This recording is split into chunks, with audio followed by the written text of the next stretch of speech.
আধুনিক যুগে পরিবেশ রক্ষার সচেতনতা যেমন দিন দিন বাড়ছে, তেমনি নবীজি সাল্লাল্লাহু আলাইহি ওয়াসাল্লামের জীবন ও হাদিস নিয়ে চিন্তা করলেই বোঝা যায় এসব সবুজ ভাবনার গভীরতর ভিত্তি ইসলামের মধ্যেই বহু আগে থেকেই বিদ্যমান। নবীজি সাল্লাল্লাহু আলাইহি ওয়াসাল্লাম পরিবেশ সম্পর্কিত দৃষ্টিভঙ্গির সবচেয়ে গুরুত্বপূর্ণ দিক হলো তিনি দুনিয়ার উপকারিতা ছাড়াও পরকালের সওয়াবের সঙ্গে এ বিষয়টি জুড়ে দিয়েছেন। নবীজির সাল্লাল্লাহু আলাইহি ওয়াসাল্লামের এমন কিছু হাদিস তুলে ধরলাম যেগুলো 1400 বছর আগে হলেও আজকের দিনে একই রকম প্রাসঙ্গিক। আসসালামু আলাইকুম, আবারও নতুন একটা ভিডিওতে আপনাদের সবাইকে স্বাগত। আশা করছি পুরোটা সময় জুড়ে আমার সাথেই থাকবেন।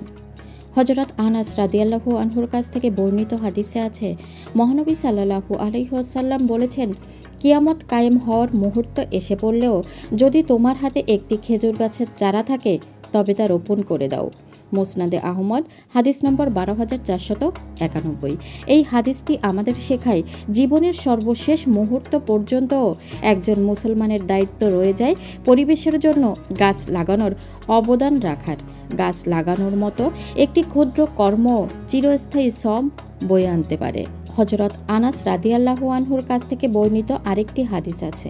নবীজি সাল্লাল্লাহু আলাইহি ওয়াসাল্লাম বলেছেন, কোনো মুসলমান যদি একটি গাছ লাগায় বা কোনো ফসল বপন করে এবং তা থেকে যদি কোনো পাখি, মানুষ বা জন্তু খায় তবে তা তার জন্য সদকা হিসেবে গণ্য হবে।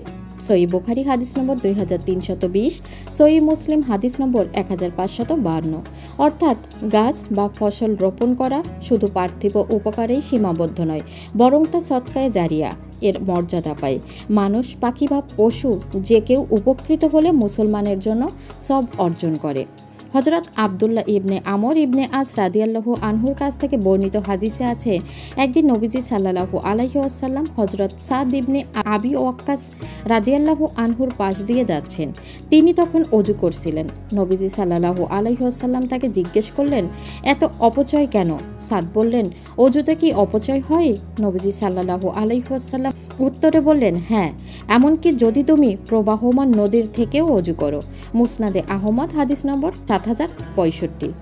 এই হাদিস শিখায় প্রাকৃতিক সম্পদ ব্যবহারে সংযমী হওয়া জরুরি, এমনকি তা ইবাদতের ক্ষেত্রে হলেও, যদিও অধিক পানি ব্যবহার করাকে অনেকেই অপচয় মনে করে না। হযরত মুয়াজ রাদিয়াল্লাহু আনহু থেকে বর্ণিত হাদিসে আছে, নবীজি সাধারণত সতর্ক করে বলেছেন, 3টি কাজ থেকে সাবধান থেকো যেগুলোর কারণে মানুষ অভিশপ্ত হয়। 1. এমন ছায়াযুক্ত স্থানে মলত্যাগ করা যা মানুষ ব্যবহার করে। 2. চলাচলের পথের মধ্যে মলত্যাগ করা। 3. পানি সংগ্রহের জায়গায় অশুচি করা। সুনানে আবু দাউদ, হাদিস নম্বর 26। এই হাদিস স্পষ্টভাবে পরিবেশ ও জনসাধারণের উপযোগিতার স্থানসমূহ রক্ষা করার নির্দেশ দেয়। এ থেকে বোঝা যায় ইসলাম শুধুই ব্যক্তি ইবাদতের শিক্ষা দেয় না, সামাজিক সচেতনতার দিকেও গুরুত্ব দেয়। হযরত আবু যার গিফারি রাদিয়াল্লাহু আনহুর কাছ থেকে বর্ণিত হাদিসে আছে, নবীজি সাল্লাল্লাহু আলাইহি ওয়াসাল্লাম বলেছেন, রাস্তা থেকে ক্ষতিকর বস্তু সরিয়ে দেওয়াও এক প্রকার সদকা। সহিহ মুসলিম হাদিস নম্বর 1009।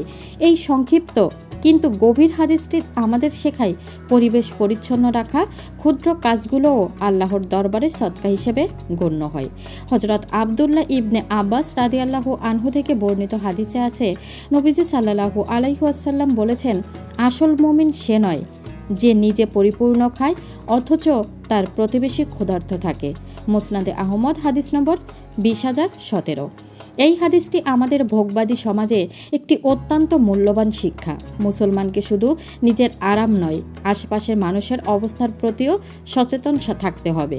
একদিকে এই বার্তা খাদ্য অপচয় রোধে উদ্বুদ্ধ করে, অন্যদিকে সমাজে মানবিক সহমর্মিতা গড়ে তোলে। নবীজি সাল্লাল্লাহু আলাইহি ওয়াসাল্লাম ঘরে কি করতেন?